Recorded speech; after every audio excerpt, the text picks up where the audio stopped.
Alicia's calling from South Austin and wants to talk about President Obama and climate change. Hello, Alicia. Welcome. You're on KLBJ. Hi. I'm calling because I feel that what Obama's doing is the thing to do, and I really do feel like you're an idiot when you talk about he's talking about the world, the climate, and you're talking about freedom. Well, you're not going to have any freedom if the world ends, will you? Well, all I can tell you, this is nothing but an exchange of wealth between the USA, Europe, and other smaller countries. This is what it's all about. This is what Obama's agenda's been. Follow the money. It is right. Oh, yeah, it's follow the money, because there's going to be carbon trades big time after this situation. So, and people like Al Gore are going to get totally wealthy off of it. No, Al Gore's doing something good for the world. Again, we come to the same, we're talking about the world. It's like, quit digging into the fossils, and it's a good thing. We're not talking about who's going to get wealthy on what. We're talking about saving our planet. Oh, please. That's what we're talking about.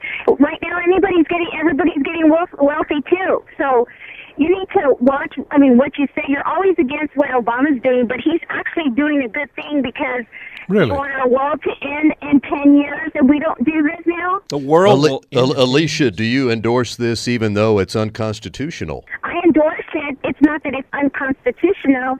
It's just that we're trying to save our planet. Oh, good We grief. need to do things now. All you're worried about is freedom and stuff. What about your planet? You can't worry about freedom if you don't have a planet, can you? Well, it's unconstitutional because the Constitution clearly says it is the Senate that must ratify a treaty like this with a 2/3 vote, and the president is clearly going to circumvent the Senate. You better save your freedom instead of trying to save the planet. Does that concern you at all, Alicia? Well, it's not. We're talking about something bigger than freedom. We're not talking. You're not going to have your freedom if there's no planet. Oh, gee. So I just think that you're an idiot. Have a good day. She has really drank the Kool-Aid, hasn't she? She said our planet will be gone in 10 years unless they said that 10 years ago, and they said that 10 years before that. That is then totally... the 10 years before that, we were going to freeze to death in the dark, remember? Alicia, that's preposterous. It really is. Why, because the planet is not going to go away in 10 years because of fossil fuel, Mark. That's not. It's not going to go away because we continue to drill. She's convinced it is, and it is so important, so urgent, that we need to disregard the Constitution. That is absolutely insanity run amok, because there's been so much evidence that the planet is not warming, it's actually cooling. Round Rock, good morning. Steve, how are you today, sir? I'm doing pretty good, and my name's Stevie, actually. I apologize for that. No, That'll work. That's my fault, Stevie. Welcome, sir. All right, it's good to be here. Yeah. Yes, go ahead, Come please, on. Stevie. Okay, so I feel like what Alicia was addressing really with the original intention is that, there's always going to be opposition towards any ruling governing body, Like, no matter where it is, what place and time or something, there's always going to be hesitance because simply, that's what we were taught to do in school in some senses, to question authority and what have you. Now, in terms of climate change and actually reducing CO2 emissions to the air and stuff, it's very hard for other people to comprehend or think of CO2 as an invisible gas, but, all humans only have a visible, spectrum of light that they can view, So CO2 isn't visible to us as much as methane is whenever we flatulate out our behinds. So, through certain goggles and scopes and filters and gels that you can apply to your, camera equipment or something to actually see it, but it's happening all around us every given moment. The constant fickle nature of weather that we've got now is actually directly caused by us. Think about how much the population's grown since about the 70s, which is about 2.5 billion people. But this is coming from like Bill Nye or Neil deGrasse Tyson would go.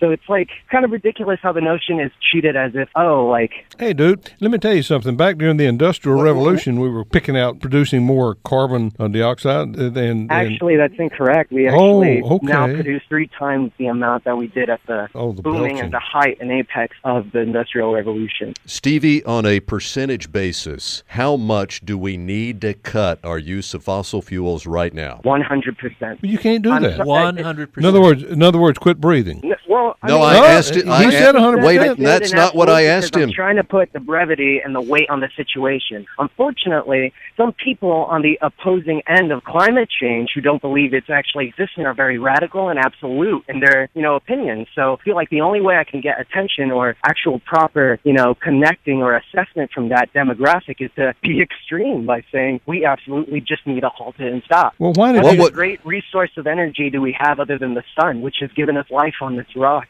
In fact, all the planets in our star system revolve around this gigantic ball that is an amazing source of energy. You can get a year's worth of electricity and power for all the factories, all the vehicles, and all the cars in the world for a full year in 1 hour of sunlight with solar panels and capacitors. But what kind of carbon footprint are you going to produce making the panels, my friend? What kind of carbon footprint making the panels? Yeah. Well, nothing as bad as already like your morning commute to work or you having to travel across the country on one given time or a holiday, which happens every given moment considering the population of the entire planet. Someone's always going to be burning CO2. But, Germany phased out all use of CO2-based layer. They tried as best they can to actually set standards for the world in terms of engineering with solar power. They converted about 93% of cost dropped over, I forgot the course time, but it's only been a year since they've implemented it. I just couldn't tell you exactly, the margin of when it actually happened. Have you read the articles as to the disastrous effect the push for green energy has been in Germany and Spain? How disastrous it is? Yeah, economically. Yes, sir. Economically disastrous? Yes. Well, think about this. No, You hoard answer enough the things question. for the winter, and you hoard enough money. You're not going to have any to spend whenever no one's here.